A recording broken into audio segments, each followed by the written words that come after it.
am with the new Carol Burnett of America, but she's conservative. Her name is Patti Smith, and she has a show called Ladies of the Right with another one of our PolitiChicks friend, Sonia Schmidt. Thank you for being here. You're awesome. You're so funny. Thank you. Tell us some of the people you do. Well, wait. I need to rephrase that. Tell us some of the people that you impersonate. Well, that shows you I didn't even get that. Okay, so let's see. Well, I do Nancy Pelosi. I do, I'm working on Debbie Wasserman Schultz. I do, my cameraman flinched. My most famous is that I actually do Harry Reid. I'll do a little bit. Wait. Oh, no. I do look like him, I know. It's a little scary, but that's a gift, and that you can throw it away after you're done. It's even better. Well, I think that those characters are very, very funny, and unfortunately, a lot of my comedian friends are afraid to do a lot of characters that are on the left because they're afraid of, being blacklisted and stuff. But come on, who's funnier than Debbie Wasserman Schultz? Nancy Pelosi, Barbara Boxer. Yeah, Barbara Boxer, yes.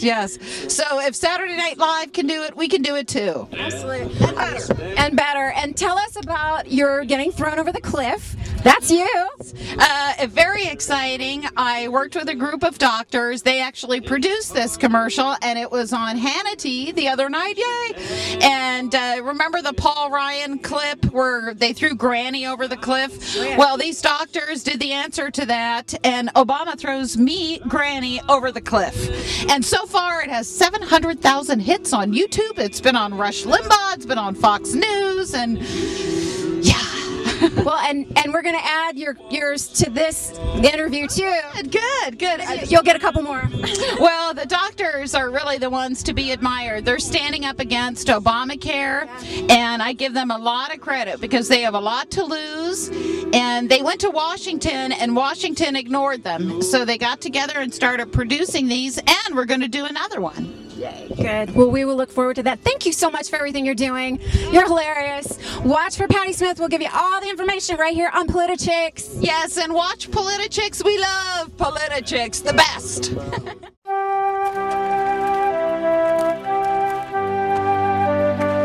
My doctor has told me that this pacemaker will save my life. Oh, oopsie, careful, Mr. President. There is a cliff here. You know what? Maybe this isn't going to help. Maybe you're better off not having the surgery, but taking the painkiller. But, Mr. President, we're not just talking about my pain. We're talking about my life. No, I need a pacemaker. President Obama began throwing seniors off the cliff when they voted to cut Medicare's budget by $575 billion. Please, join us at American Doctors for Truth. Help us reform the system while protecting your health care. Let's do it right this time. To view the whole video, visit us at americandoctorsfortruth.org. So, Evan, tell me, how are you using your comedy to advance our conservative cause? Well, look, we were just discussing this off camera a moment ago, but Saul Alinsky made clear that rules in Rules for Radicals, that ridicule is a powerful tool. And there's a second aspect to it, which is it's very hard when somebody's laughing to go, oh, that Hitler is funny. Because that's what they do. They assume you're Hitler, they assume you're a Nazi, but if you're making them laugh, it's really hard for them to go, that fascist. So it allows me to get a certain point of view across without the animus that is typical from the left. So what's your next big gig? What are you doing? Oh, gee whiz. I wish I could answer this in some other way. I'm going to finish my book. I swear I am. I'm going to finish writing my book. And then it's time for a tour. But that is yet to be planned. And then just a lot of, my career is a mishmash. It's always been a mishmash. I've been fortunate enough to be a good writer. So I write not only for myself and for magazines, but I sell my works for other people that I perform. So it's just a mishmash of all the things in the next coming months. Okay. We were just talking also about the fact that you used to write for Bill Maher.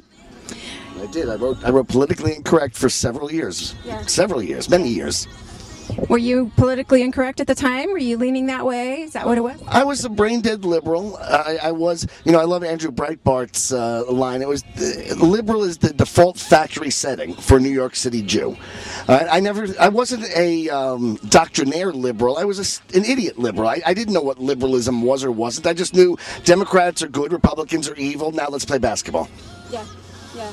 So, and by the way, Maher wasn't so radically to the left at that point. And someday, next interview, I'll promise you a semi-exclusive, explain to you what really happened to Bill Maher.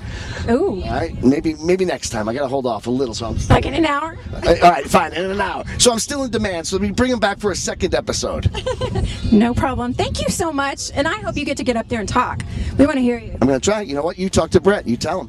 Where is Brett? Let's go. Let's go.